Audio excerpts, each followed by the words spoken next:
Indefinite integral का एक नाम होता है प्रिमिटिव। प्रिमिटिव ऑफ फंक्शन, किसी फंक्शन का प्रिमिटिव करना मतलब क्या कहलाता है? वो indefinite integral. Primitive of function, या आप इस टाइप का फंक्शन लिखें, यहां पे मैंने एक फंक्शन लिख दिया integral of F of x D x, या मैं लिख दूं प्रिमिटिव ऑफ एफ एक्स। बोला इन दोनों से अंडरस्टूड होता है कि ये भी यही चीज बताता है कि आप एफ एक्स का क्या करने वाले हो? Indefinite integral. और ये जो होता है इंडेफिनेट इंटीग्रल एक्चुअली में क्या है? एंटी डेरिवेटिव, मतलब डिफरेंशिएशन का इनवर्स प्रोसेस। जैसे आपको मालूम है कि dy बाई डी एक्स की बात करूं, ये साइन एक्स है, साइन एक्स का डिफरेंशिएशन होता है कॉस एक्स। तो यहां मैं इसको इनवर्स मतलब इसको एंटी डेरिवेटिव लूं तो यहां पे क्या होगा? Integral of cos x D x, ये कितना हो जाएगा? Sine x. Integration of cos x D x एक इसको रिप्रेजेंट करेगा साइन एक्स। हाँ, एक चीज हो सकती है कि मैं यहां पे साइन एक्स के साथ कोई कांस्टेंट भी ले लेता, 2 3 4 5, उसको मैंने सी नाम दिया। अगर मैं इसको डिफरेंशिएट करूं तो इस कांस्टेंट का डिफरेंशिएशन कितना हो जाएगा? 0। तो इस कारण यहां पे हमेशा साइन एक्स प्लस एक कांस्टेंट और आ जाता है। तो एंटी डेरिवेटिव है, जो आपके डिफरेंशिएशन होते थे तो जो डिफरेंशिएशन होंगे उनका अगर अपन डिफरेंशिएट करें और जो फंक्शन बनता है उसको इंटीग्रेट करें तो वही फंक्शन आना चाहिए। साइन एक्स का differentiation cos x, so cos x का डिफरेंशिएशन कितना हो जाएगा? Sine x plus C. जैसे मैंने बोला कि dy by d x of x to the power n, इसका क्या हो जाएगा? n x to the power n minus 1। तो मैं इसको अगर इंटीग्रेट करूं n x to the power n minus 1 को dx के साथ, तो इसका इंटीग्रल हो जाएगा x to the power n। Indefinite में हमेशा एक कांस्टेंट तो आता ही है। रीजन वही है कि जब आप इसको डेरिवेटिव करने जाओगे तो वो फंक्शन आपको मिलना चाहिए, तो कांस्टेंट का डिफरेंशिएशन हमेशा क्या होता है? 0। तो इंडेफिनेट इंटीग्रल में जब भी आप किसी फंक्शन को इंटीग्रेट करते हो तो आपको प्लस सी लेना। सिंपल है, जो फॉर्म आपने डिफरेंशिएशन में पढ़े हैं उसको बस उल्टा करते जाएं, उसको उल्टा करते जाएं, तो वो फंक्शन क्या हो जाता है कि आपका वो फंक्शन उसको मतलब इसका इंटीग्रेशन वो फंक्शन बन जाता है। तो सिंपल फॉर्मूले पे मैं बात कर लेता हूं पहले कि जो फॉर्मूले आपके होते थे डिफरेंशिएशन में उनको रेसिप्रोकल उनका उल्टा करके अपन इंटीग्रेटर बना लेते हैं। तो साइन एक्स किसका डिफरेंशिएशन होता होगा यार बेटा? साइन एक्स किसका डिफरेंशिएशन है? अपन वो फंक्शन फाइंड आउट करते हैं। साइन एक्स किसका डिफरेंशिएशन है? ये minus cos of x plus c. अगर मैं माइनस कॉस एक्स को डिफरेंशिएट करूं, minus cos x plus c को मैं डिफरेंशिएट करता हूं तो इसका डिफरेंशिएशन कितना आता है? Sine x. तो integration of sine x minus cos x plus c. बिल्कुल सिंपल फॉर्मूले हैं, इनको एक बार मैं नोट डाउन करवा देता हूं। कॉस एक्स का मतलब साइन एक्स प्लस सी। सेक स्क्वायर एक्स किसका डिफरेंशिएशन होता था? तो सेक स्क्वायर एक्स डिफरेंशिएशन होता है आपका tan x को आप डिफरेंशिएट करो तो कितना आता है? Sec square x. तो यहां पे tan x प्लस सी। सेक एक्स tan x किसका डिफरेंशिएशन होता था? तो सेक एक्स tan x ये आपका हो जाएगा sec x plus constant cosec x और कॉट एक्स, ये किसका डिफरेंशिएशन होता है? तो हो जाता है minus cosec x plus C. e to the power x का डिफरेंशियल भी e to the power x होता है और इंटीग्रल भी क्या होता है? e to the power x। तो ये सिंपल है, जो फॉर्मूले आपने डिफरेंशियल में पढ़े हैं इनको रेसिप्रोकल करके देखते जाओ तो वही फॉर्मूले आपके इंटीग्रल के बन जाते हैं, e to the power x। एक चीज कंफर्म है कि डिफरेंशिएशन हर एक फंक्शन का होता था, बट इंडेफिनिट इंटीग्रल हर एक फंक्शन का पॉसिबल नहीं है। वो देखना होता है कैसा हो रहा है कैसा नहीं, वो डिपेंड करेगा प्रॉब्लम पे। तो sine x minus cos x sine x, sec square x tan x, sec x cosec x sec x, cosec x cot x, that means minus cosec x e to the power x e to the power x। यार e to the power x किसका differentiation होता है? a to the power x। a to the power x की बात करें तो a to the power x किसका differentiation होगा? ये हो जाएगा a to the power x upon ln a plus c। अब आपको मालूम है a to the power x का डिफरेंशिएशन क्या होता था? a to the power x ln a, ये कैंसिल हो जाएगा, इसको आप डिफरेंशिएट करोगे तो फाइनली आपको क्या मिलेगा? a to the power x।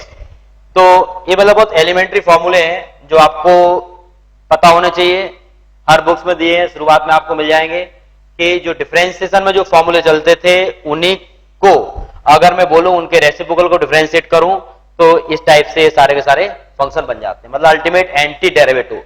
ये किसका डिफरेंशियल लिखा है वो फंक्शन आपको पहचानना। तो ये तो सिंपल प्रॉब्लम्स हैं, जो जनरली प्रॉब्लम्स क्या फॉर्मूले हैं जो आपको हर बुक्स में हर जगह मिल जाएंगे। एक आध रह गया होगा cosec square x. Cosec square x को आप क्या बोल सकते हो? कोसेक स्क्वायर एक्स किसका डिफरेंशिएशन है? ये माइनस कॉट एक्स प्लस सी, माइनस कॉट एक्स प्लस सी ये डिफरेंशिएशन होता है कोसेक स्क्वायर एक्स। तो कोसेक स्क्वायर एक्स को डिफरेंशिएट करें तो माइनस कॉट एक्स प्लस सी, क्योंकि कॉट एक्स का डिफरेंशिएशन क्या होगा? कॉट एक्स को मैं अगर डिफरेंशिएट करूं तो वो डिफरेंशिएशन हो जाएगा माइनस कोसेक स्क्वायर एक्स। तो ये बिल्कुल एलिमेंट्री फॉर्मूले हैं जो आपको मतलब हर बुक्स में मिल जाएंगे, वो पता भी होंगे। जो नोट डाउन करना चाहते हैं तो नोट भी कर लें। ध्यान रखें इंडेफिनिट इंटीग्रल का नाम प्रिमिटिव और एंटी डेरिवेटिव। कई बार क्वेश्चंस पूछा है कंप्यूटर एग्जाम में, केवल लिख देता है। अगर मैं यहां लिखूं primitive of sine x, primitive of sine x that means क्या हो जाएगा वो माइनस कॉस एक्स। वहां पे मुझे इंटीग्रल का साइन लगाने की जरूरत बिल्कुल भी नहीं है। तो ये फॉर्मूले नोट कर लिए, हटा दूं क्या बेटा? इसको साफ कर दूं? Hello, okay. तो ये आपका एलिमेंट्री फॉर्मूले। इंडेफिनिट इंटीग्रल क्या होता है कि इंडेफिनिट इंटीग्रल अगर दो फंक्शन अलग अलग लिखे हैं f1x प्लस माइनस f2x तो आप इसको अलग अलग कर सकते हो। मैं इसको बोल देता हूं कि integration of f1x dx plus minus integration of f2x dx।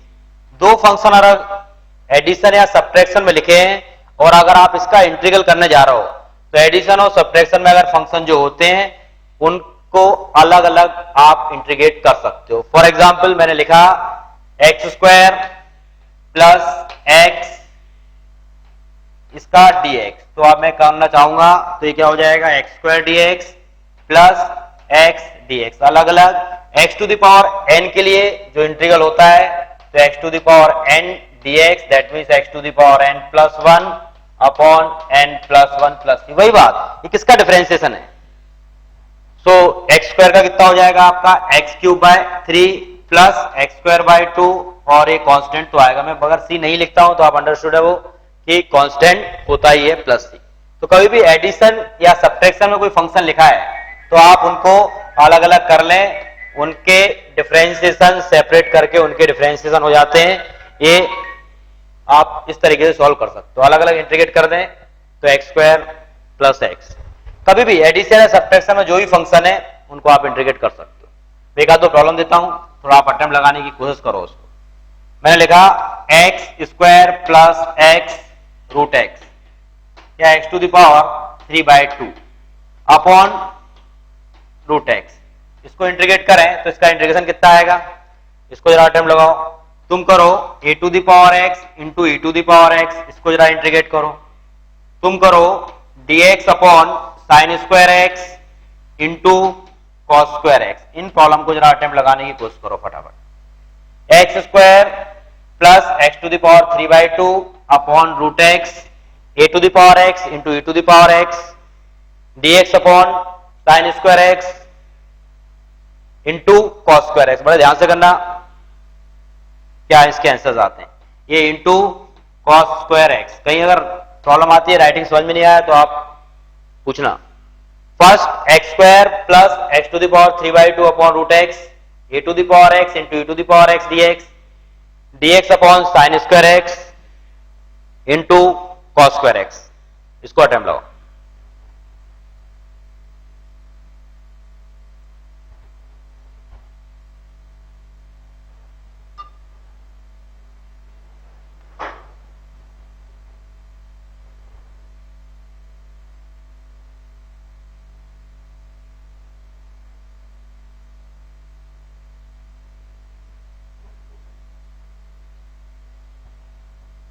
जैसे फर्स्ट प्रॉब्लम शायद सॉल्व किया हो आपने। फर्स्ट प्रॉब्लम में मैंने तो भाई एक ही फंडा पढ़ा है यार, एडिशन और सब्ट्रैक्शन में इंटीग्रेशन अलग अलग हो जाता है। तो मैंने किसको क्या किया x square upon root of x plus x to the power 3/2 upon root of x, इसका क्या कर दिया dx। अब मैं सॉल्व करने जाऊंगा तो ये हो जाएगा x square minus 1/2 plus x to the power 3/2 minus 1/2। Base same है तो पावर को आप सब्ट्रैक्ट कर सकते हो। तो यहाँ पे क्या हो जाएगा, ये x to the power 4 minus 1 that means 3/2 plus x to the power 3/2 minus 1 that means 1/2। अब इसको आप इंटीग्रेट अलग अलग कर दें, x to the power 3/2 dx plus integration of x to the power 1/2 dx। तो x to the power 3/2, x to the power 3/2 को मैं इंटीग्रेट करूं तो कितना आ जाएगा, integration of x to the power 3/2 plus 1 upon 3/2 plus 1, और यहां क्या हो जाएगा plus x to the power 1/2 plus 1 upon 1/2 plus 1, ये आएगा आपका x to the power 5/2 upon 5/2 plus x to the power 3/2 upon 3/2 और प्लस कांस्टेंट तो आता ही है। इस टाइप से आप इस प्रॉब्लम को इंटीग्रेट कर सकते हो। हाँ बेटा बोलो, कहां पे, यहां पे 3/2 माइनस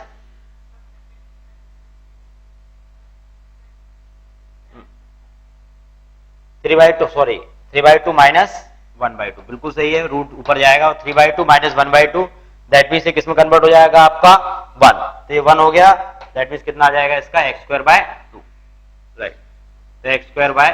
तो यहां पे आप फंक्शन दे दें x²/2, उसके बाहर नहीं जाना। अच्छा उसको देखते रहना यार, पहला पहला एक्सपीरियंस है थोड़ा सा, तुम वॉच कर रहे हो क्या, वहां देखते रहना ना। तो कहाँ देख रहे हो तुम, देख लेना, मुझे बता देना कहीं कुछ गड़बड़।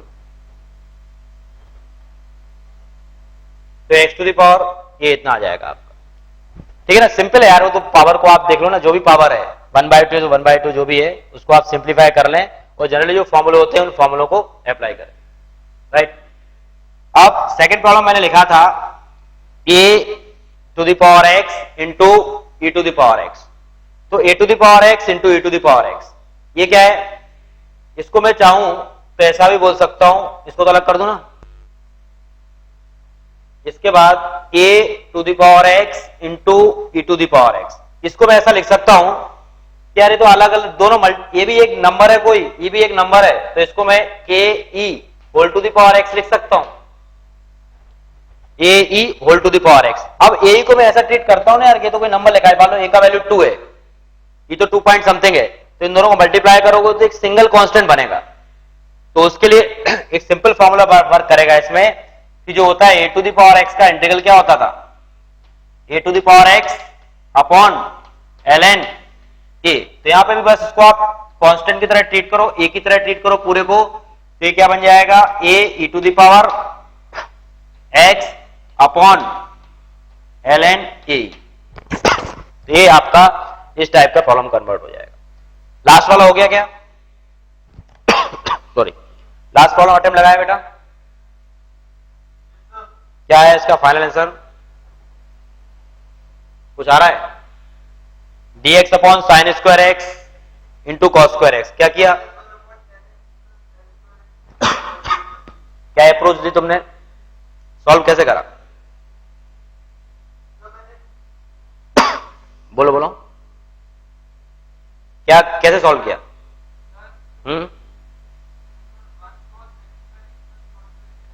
बिल्कुल सही है, हाँ डेफिनेटली ऐसे करना, इसको इसी तरीके से सॉल्व करो, क्योंकि यार इंडेफिनिट इंटीग्रल में सबसे बड़ी प्रॉब्लम ये होती है कि आप कोई भी अप्रोच लगाओ, कई बार इसमें मैं ऐसा भी कर सकता हूं कि यार इसको 4 से मल्टीप्लाई किया, इधर उधर ये 2 sin x cos x का होल स्क्वायर बन गया, फिर भी ये अटेम्प्ट करके सॉल्व हो सकता है, बट अपन को भी जो कॉन्सेप्ट है, आपने बिल्कुल सही किया, 1 को मैंने क्या लिख दिया, sin square x plus cos square x upon sin square x into cos square x. अब आप सेपरेट करोगे तो जो रिजल्ट आपको आते हैं वो मिल जाएंगे, इसको अलग अलग करा तो हो गया 1 अपॉन cos स्क्वायर एक्स, मतलब ये कन्वर्ट होगा sec स्क्वायर एक्स dx, इधर cos cos कैंसिल हो जाएंगे, plus cosec square x dx। sec square x का मतलब कितना होता है, tan x इंटीग्रल हो जाएगा, इसका इंटीग्रल क्या हो जाएगा, minus of cot x plus c. तो फाइनली इसका आंसर आ जाएगा 10x minus cot x plus c. तो इस तरीके से ये फंक्शन आपका कन्वर्ट हो गया। एक प्रॉब्लम और करें, मैंने लिखा x इंटू, अब कुछ सब्स्टिट्यूशन के प्रॉब्लम बताता हूं आपको। ये तो सिंपल है कि आपको बस एडिशन में और सब्ट्रैक्शन में प्रॉब्लम को चेंज करना है। एडिशन और सब्ट्रैक्शन में प्रॉब्लम को चेंज किया और जाके वो आपस में कन्वर्ट हो जाता। तो ऐसे किसी भी टाइप का प्रॉब्लम हो आप इसको प्लस माइनस करके सिंप्लीफाई कर सकते हैं। बहुत एलिमेंट्री चीज है इंटीग्रल की। आरडी शर्मा या कोई बुक खोलोगे फर्स्ट एक्सरसाइज इस पे ही बेस्ड होती है, तो आप थोड़ी प्रैक्टिस करना तो इजीली आ जाएगा। नेक्स्ट देखें, अगर अब ध्यान से सुनो जरा, यहां से थोड़ा सा इंटीग्रल समझने का है। मैंने लिखा यहां पे x sine x square dx। मैंने पहले बोला था कि यार हर एक फंक्शन का जरूरी नहीं है कि इंटीग्रल हो जाए। डिफरेंशिएशन तो हर एक फंक्शन का होता है, बट इंटीग्रल के लिए प्रॉब्लम बनता ही है, फॉर्म होता है स्पेशली, तभी आप उसको इंटीग्रेट कर सकते हो। मैंने लिखा x साइन एक्स स्क्वायर, तो आपको अभी प्रोडक्ट रूल तो कुछ पता नहीं अपन को, लगेगा भी नहीं इसमें। x की रिस्पेक्ट में इंटीग्रल हो रहा है, ये इंटीग्रेशन किसकी रिस्पेक्ट में हो रहा है? x की रिस्पेक्ट में। तो आपको मैं यहां क्या करता हूं कि एक्स स्क्वायर को अगर मैं t सब्स्टिट्यूट करता हूं, सब्स्टिट्यूशन मेथड है, आपको किसी को t रखना होगा और फिर प्रॉब्लम को अटेम्प्ट लगाना है। तो मैंने यहां पे एक्स स्क्वायर को t रखा, तो ये प्रॉब्लम को जरा देखना, ये प्रॉब्लम ऐसा कन्वर्ट हो जाएगा x साइन t, यहां क्या आएगा dx। लेकिन आपका फंक्शन t में कन्वर्ट हो रहा है और यहां भी अभी क्या लिखा है x, तो इस dx को भी आपको किसके फॉर्म में कन्वर्ट करना होगा? dt। तो जिसको आपको ऐसे फंक्शन को t सिलेक्ट करना है जिसका डिफरेंशिएशन, अगर मैं इसको डिफरेंशिएट करूं तो कितना आ जाएगा? 2x x की रिस्पेक्ट में, यहां कितना आ जाएगा? dt by dx। तो इसको देखूं तो x dx इक्वल टू कितना हो जाएगा? ये dt by 2। x dx equal to कितना हो जाएगा? dt by 2। तो यहां से x और ये dx, ये दोनों मिलके क्या बन गया आपका? dt by 2। ये क्या हो गया? साइन t, और ये हो गया dt बाय 2। कांस्टेंट को तो आप इंटीग्रल से बाहर ले सकते हो, तो 1/2 साइन t का इंटीग्रेशन क्या होता है? Minus cos of t। आप चाहें तो इस t का वैल्यू डाल दें, तो 1/2 minus cos t, t that means x square. तो फाइनली आंसर हो गया minus cos x square upon 2। तो इस तरीके से आपको किसी एक फंक्शन को t बोल देना है। एक बार भी सब्स्टिट्यूशन यूज हो सकता है, एक से ज्यादा बार भी। कई बार मैंने x को x स्क्वायर को t बोला, हो सकता है मैं प्रॉब्लम को सिंप्लीफाई कर रहा हूं, कहीं मुझे और किसी को भी कुछ और सब्स्टिट्यूट करना पड़ सकता है। वो डिपेंड करता है प्रॉब्लम कैसा है, इसको क्या बोले। अब आप एक प्रॉब्लम अटेम्प्ट लगाओ। मैंने लिखा e to the power x upon e to the power x plus 1। बताना जरा इसका आंसर कितना आ रहा है? e to the power x upon e to the power x plus 1, e to the power x upon e to the power x plus 1।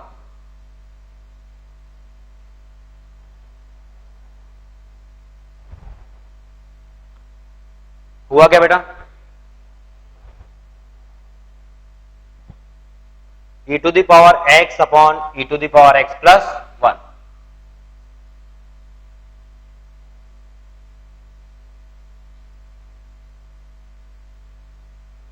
e to the power x upon e to the power x plus 1।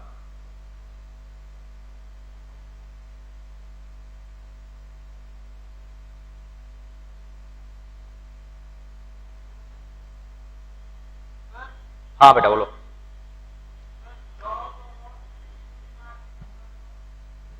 हाँ plus constant तो आएगा। बहुत आसान problem था, इसमें आपने क्या किया? e to the power x plus 1 को t सब्स्टिट्यूट कर दिया। आपको वो देखना है कि किसको रखने से बेनिफिट हो रहा है।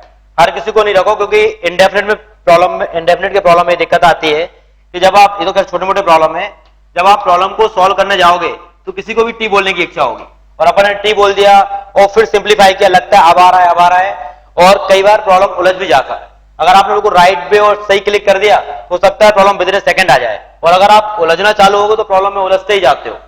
तो मैंने कुछ टाइप बनाए हुए पर्टिकुलर, मैं आपको बताऊंगा कि इंडेफिनिट इंटीग्रल में इस टाइप का क्वेश्चन आए या वो टाइप पर्टिकुलर एक दो स्टेप सॉल्व करने पे आपको मिलते हैं, तो प्रॉब्लम को एग्जाम में एट ए टाइम अटेम्प्ट लगाना चाहिए।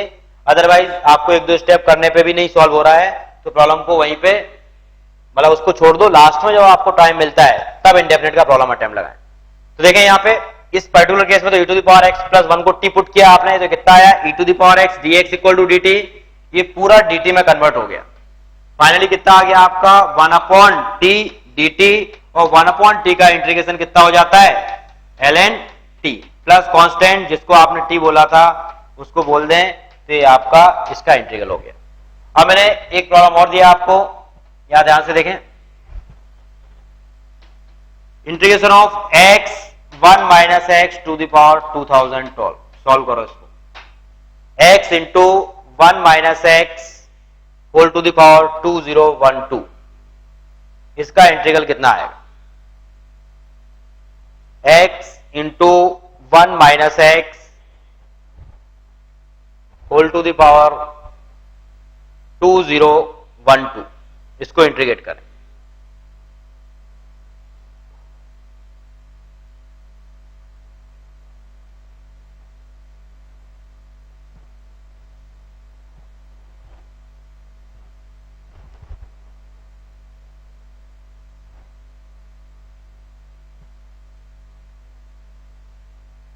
x into 1 minus x whole to the power 2012 solve हुआ क्या?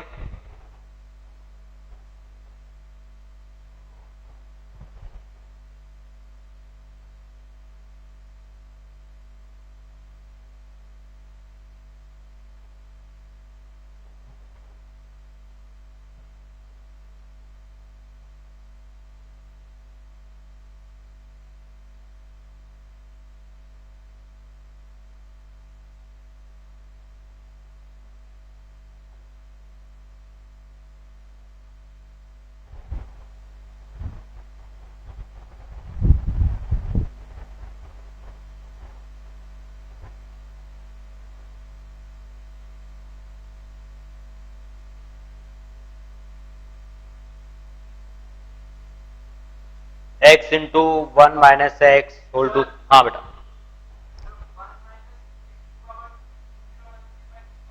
क्या क्या यूज किया, किस टाइप से सॉल्व किया आपने?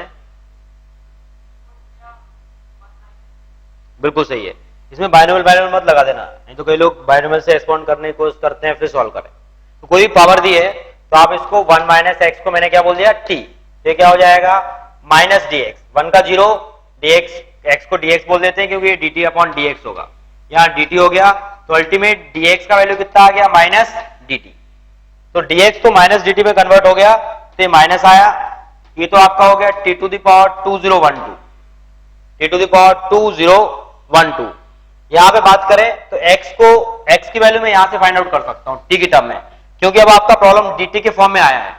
dt के फॉर्म में आया मतलब हर जगह आपको t दिखना चाहिए, तो यहां पे कितना आ जाएगा, ये इसको t का वैल्यू हो जाएगा मतलब x का वैल्यू हो जाएगा 1 माइनस t, वहां से पता लगाओ, इसको मल्टीप्लाई कर दें तो minus t to the power 2012 minus t to the power 2013, ये कितना आ गया dt। तो अब मैंने सॉल्व किया तो माइनस को मल्टीप्लाई कर दें तो ये हो जाएगा minus t to the power 2013 upon 2013 minus minus plus t to the power 2014 upon 2014, ये आपका इसका इंटीग्रल हो जाएगा।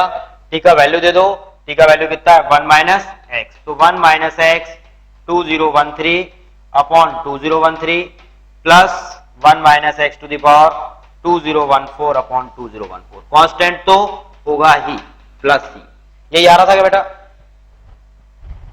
यही हुआ था ना सॉल्व होने पे।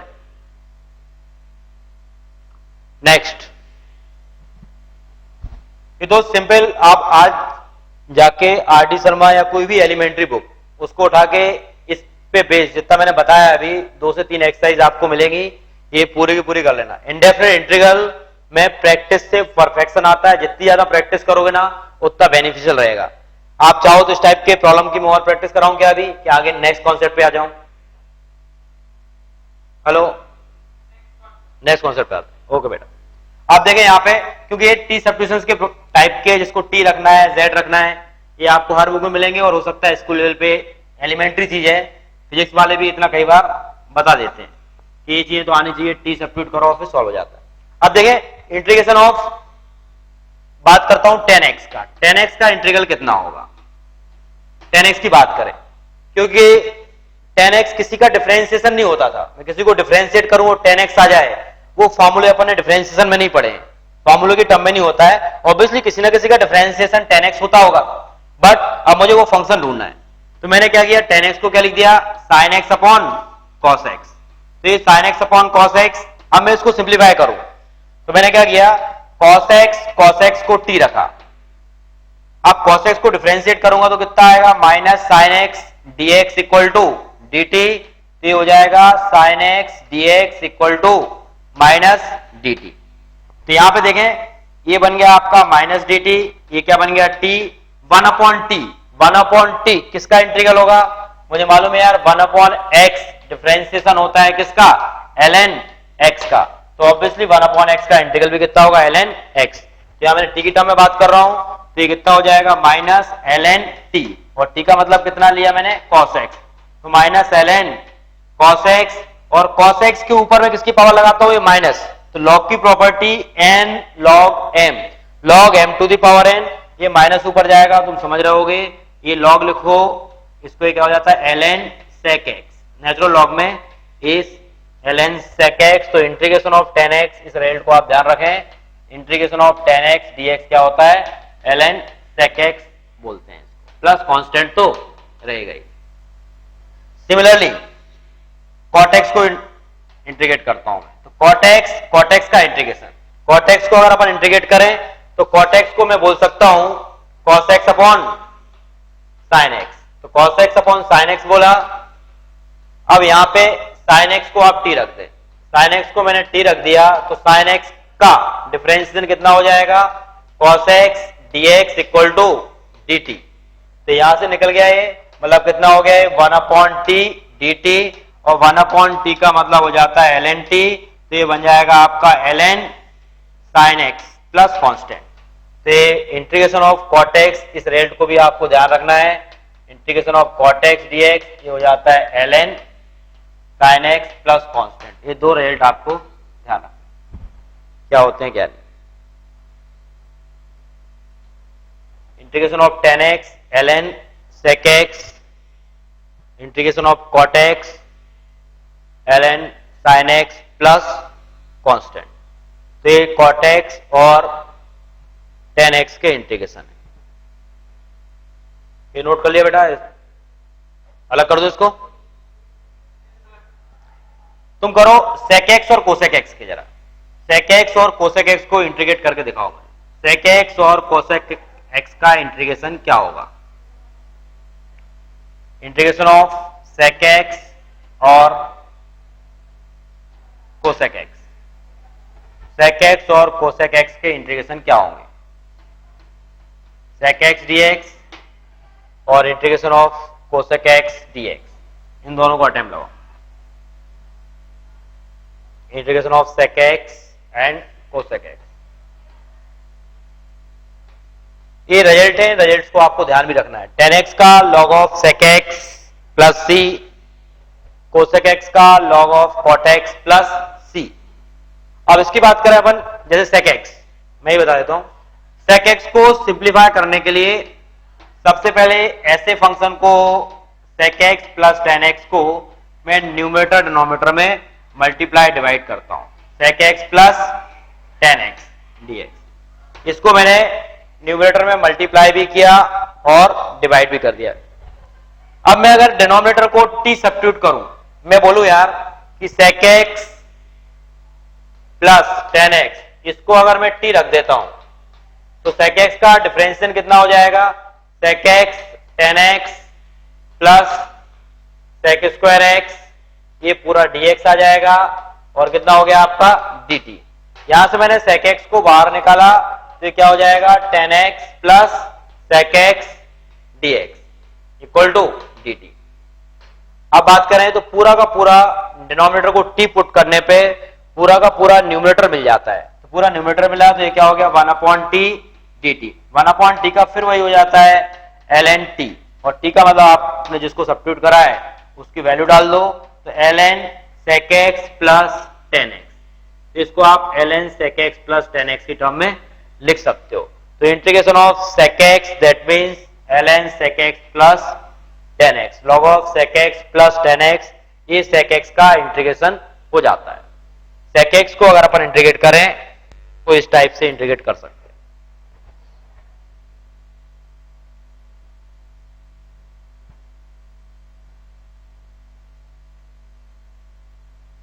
sec x को इंटीग्रेट करें तो sec x plus tan x का न्यूमरेटर में मल्टीप्लाई किया, डिनोमिनेटर को t सब्स्टिट्यूट करोगे तो पूरा फंक्शन न्यूमरेटर dx के साथ मिल जाएगा और प्रॉब्लम सिंप्लीफाई हो जाएगा। इस टाइप से प्रॉब्लम को अटेम्प्ट लगा। तो इंटीग्रेशन ऑफ sec x का इंटीग्रेशन निकल के आया अपने पास sec x dx, that means ln sec x plus tan x plus constant, ये sec x का इंटीग्रल होता है। सिमिलरली cosec x को ट्राई करो। cosec x का इंटीग्रेशन कितना होगा? Integration of cosec x